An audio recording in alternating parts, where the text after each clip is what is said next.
Well, we are back, and I think it says a lot, Cecil Lammy, Andrew Mason, when we don't see the Broncos over the weekend, and we both have great weekends. Mace, how's it going, man? It's all right. It's all right. I mean, I'm not sure how great it was. I mean, I did watch some football on Saturday. I watched Iowa and Wisconsin play a 15-6 game. I mean, I actually at one point said this is worse than watching the Broncos. Wow. And people around me laughed. And actually, that's something I need to bring up here. When you get to another market and you hear the way the Broncos are referenced by people in conversations, some of the conversations in which you're involved, some that you overhear, you learn a few things. I noticed this in Arizona when I was at a Diamondbacks game the day after the Broncos play the Cardinals in the preseason, and I noticed this in Madison this weekend.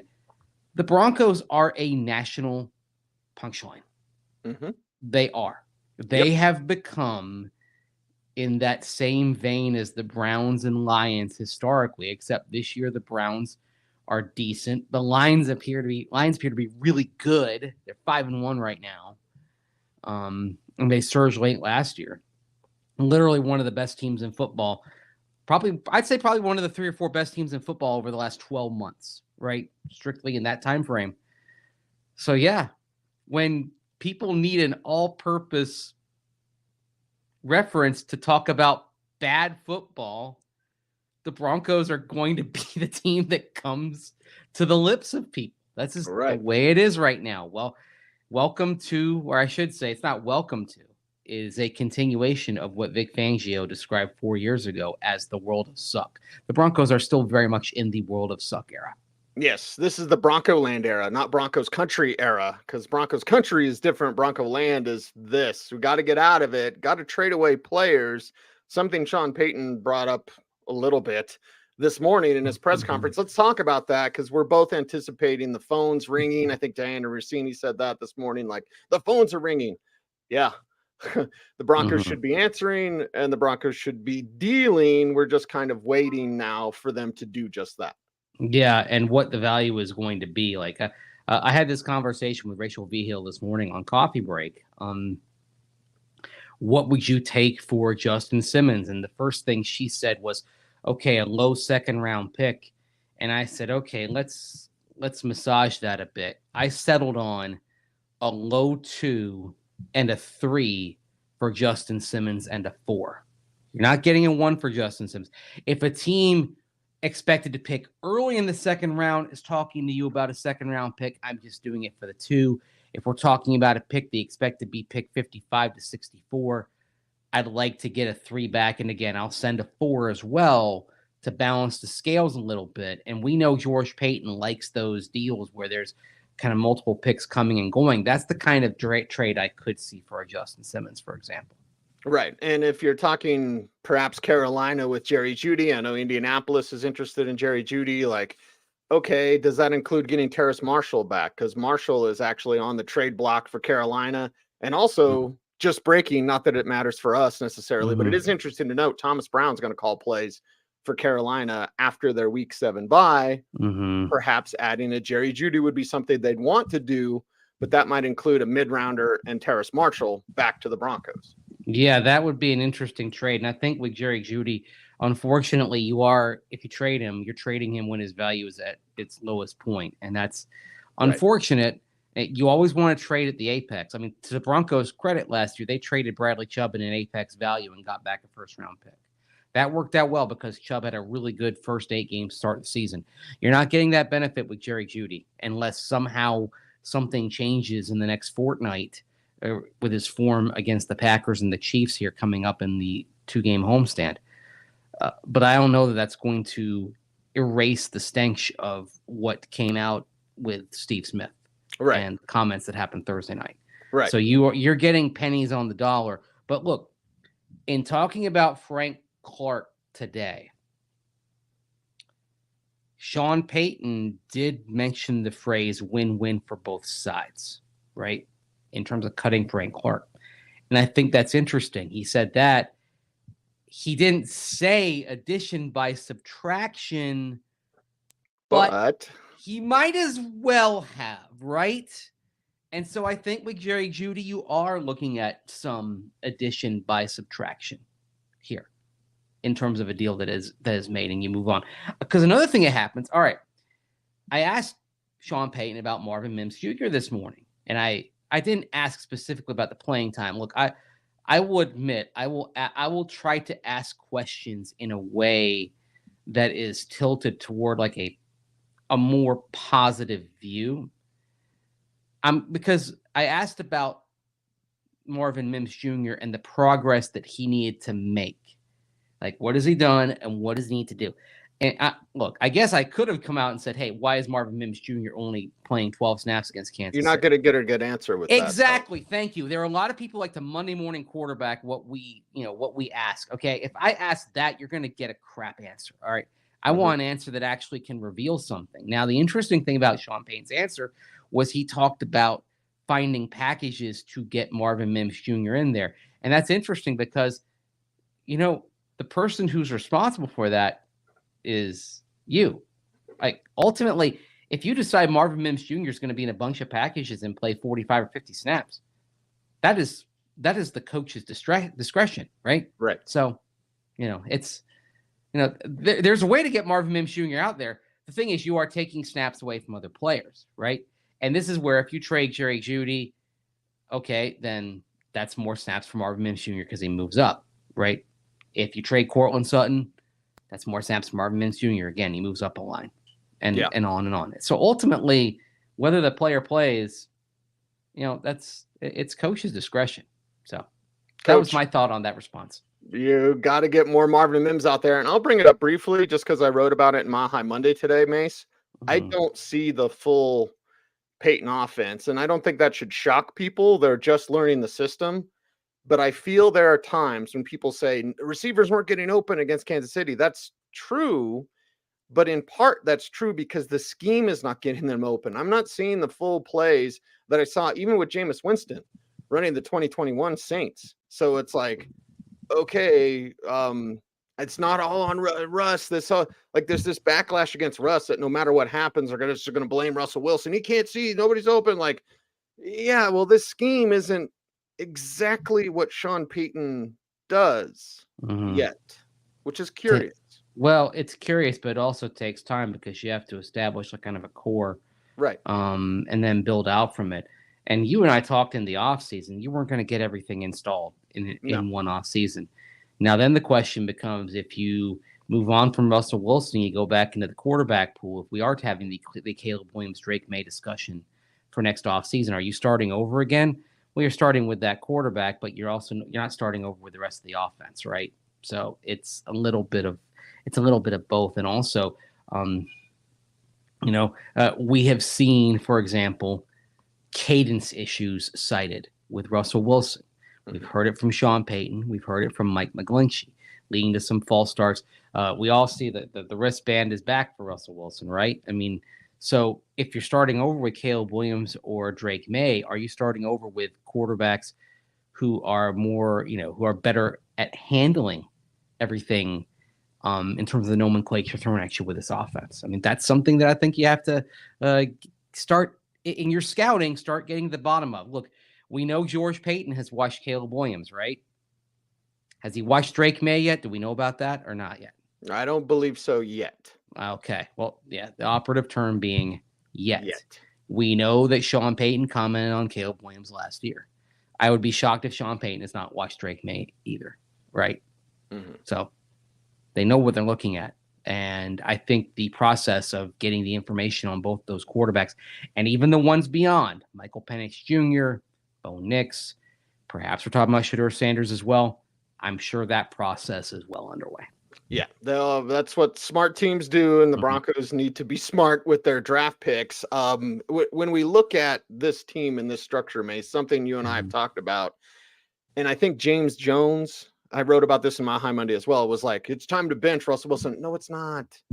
Everybody stop with this. It's time to bench Russell Wilson stuff. Now is not the time, and he's still way down the list of problems for this team. And Jarrett Stidham doesn't bring you any answers. Okay. But here's the thing that you have to consider.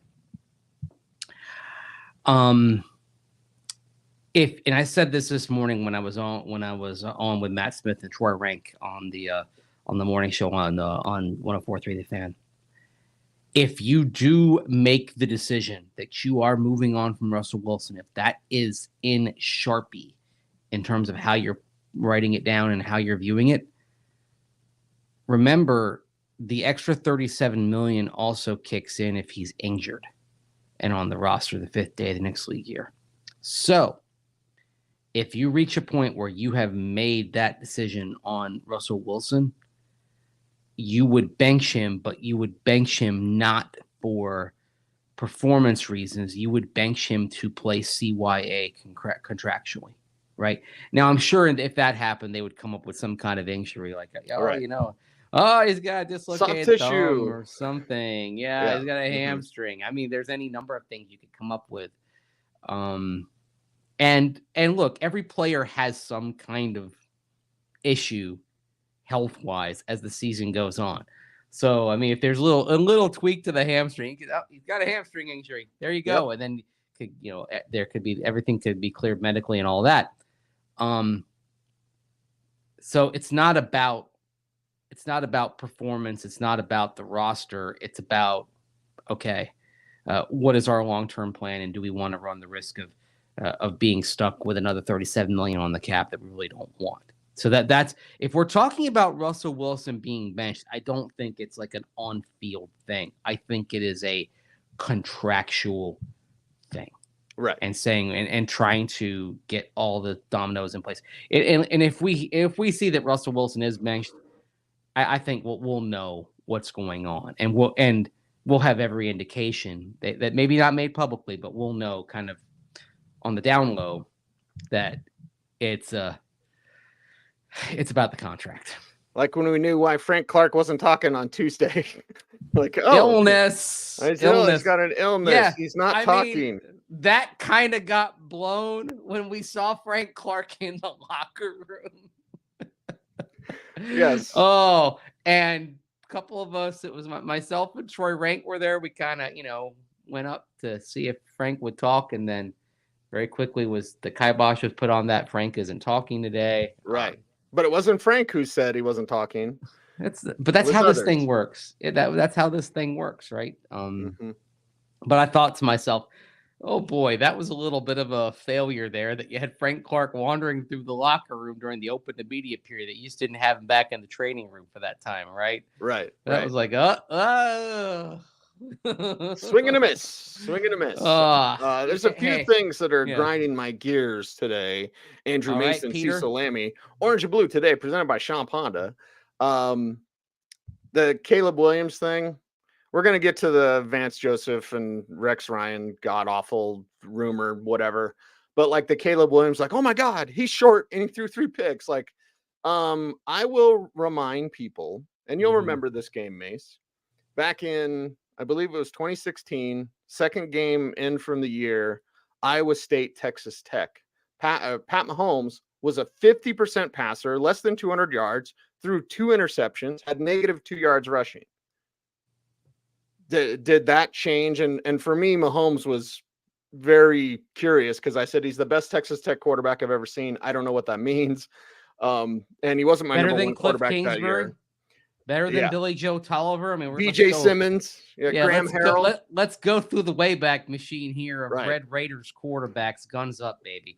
Graham Harrell was a jerk to me at the Senior Bowl. Is Guns up them or Oklahoma State, or is it both? I thought it was both. Okay. Either way, like no, this is Wisconsin. That's Wisconsin. Yeah. Mm-hmm. Okay. And this is Texas. All right. Right. We got hand signals, everybody. Well, my hand signal is, hey, everybody, let's calm down when a guy throws 3 picks. He's still that guy. If Drake May throws 3 picks, I'm not going to be like, oh my God, concerns. Like, and then the short thing, it's 2023. I thought we were over that. Short quarterbacks, like everybody knew he was 6'1", and he's not 6'1".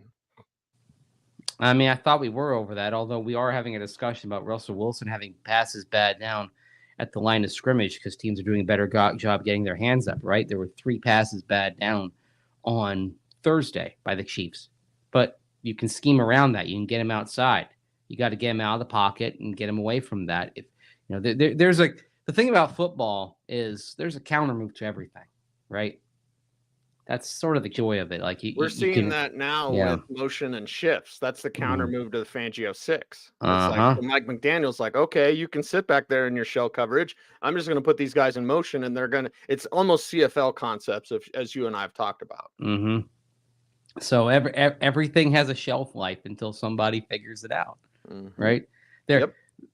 Look, one thing that we know about the arc of this sport is that anything you come up with, there is a counter to it, right? There is nothing that is truly unstoppable on offense, and Remember when the Wildcat worked for like a week? Yeah. Well, I'll never forget. I was covering the Panthers at the time, and they used the Wildcat. Actually, the Wildcat was them first. It was when Jake Delhomme was hurt, and they didn't trust Chris Wenke to throw at that point. And so D'Angelo Williams played basically the entire game in the Wildcat, and they upset the Falcons in Atlanta. But they kept on using it from time to time. The problem is they wouldn't throw out of it. The reason why it worked so well for Miami is because they trusted Ronnie Brown to throw a couple of times a game. But if you only run out of the Wildcat, it's just another way to get a 4-yard gain off tackle. All right, doesn't really do anything for you. Anyway, that's my rant about the Wildcat. It always bothered me how, like, when I was covering the Panthers, like they're running this like 2 or 3 times a game. Yeah, and they're never throwing it. So when they come out the Wildcat, it's a tell. It's gonna be D'Angelo Williams going off tackle. I mean, come on. I'm not, I might die tomorrow, but I wasn't born yesterday watching this stuff. I mean, come on. Well, I'll say I can't wait till we see each other and we run down the beach like in Rocky towards each other, because I got to tell you about the wing tee concepts that Mike McDaniel's using. To that awkward hug in the surf. We can have an awkward hug at Broncos headquarters. But, dude, I got to tell you, there's wing tee concepts that Mike McDaniel's using. We'll save it. It's a different show. We'll save it. Let's wrap it up. Everything is recycled in football. That's another thing. It all comes back around. There's nothing new under the sun in this sport. There really isn't, right? Yep. I mean, even the tush push. I mean, it's kind of new, but not really. You ever watch rugby? That whole sport, when they scrum, is tush push. Okay, there's nothing new. The Eagles are just better at it than everyone else. Yeah. Let's finish today's show with that Pat McAfee rumor. Broncos could make a change at defensive coordinator. Okay. And Rex Ryan is blah, blah, blah. Adam Schefter also reporting it's not happening right now. Okay. So Adam Schefter, also an ESPN employee along with Rex Ryan. Right. So the Rex Ryan thing makes me upset because he's not what you need at defensive coordinator. It's and from the people that I know in Buffalo that work for that organization, it was a breath of fresh air when Sean McDermott took over because he actually wanted to work. So I'm not calling him lazy. Ouch. All I know 7 years. People that work for the team were like, thank God that guy's out of here. You want that in this building? Yeah, it's been 7 years. And oh, by the way, McDermott came in and with pretty much the same team. They were a playoff team the following year. Playoff team for the first time in 18 seasons, right? So, yeah, just saying. And look, when you've missed 7 years, awful lot's happened. I mean, that's like being out for a generation. I mean, the stuff we're talking about with shell coverages, and then you see, and Mike McDaniel with emotions to counter it. That's part of the evolution that has happened over that time, right? In those 7 years, we have seen the greatest offensive output in the history of the league collectively. And we've seen the shell coverages that counter that, right? And we've seen offensive output regress since that 2020 season. So, I mean, that's the thing. I mean, if you're out for 2 years, you're missing a lot. 7? I mean, it's like dog years, right? It's like you've missed 49 years at that point. So, right. Anyway. Hell, we're even having a conversation that I think is worth a conversation of like, what does Sean Payton not pick? Because again, this offense, it looks like about half of what he ran with New Orleans. He missed 1 year. 1 year. 1 year. And things change. And he's having to catch up. Yeah. Well, there you go. And that was 1 year when he was watching Right. a metric ton of film Yes. in his job at Fox. Like basically he was watching more film than when he coached because he didn't know what to do with the time that he had. He's talked about this a lot, right? And still, now that being said, I think there are also personnel issues that are present that are affecting this, and why we're talking about the Broncos being 1-5, right? I don't think it's coaching, play calling, and all that. I think there's a lot that came into play, including personnel issues that have been piling up for years, right? So, yep. All right. Anyway, that's all I got. For is that all you program. got? That's all I've got for today. Travel safe. We'll see you out at Broncos HQ. It is Orange and Blue today, presented by Sean Honda. He's Andrew Mason. You follow him on socials at Mace Denver. I'm at Cecil Lammy, and OBT is a BFD. We certainly appreciate you all. Thanks for watching. Stay tuned.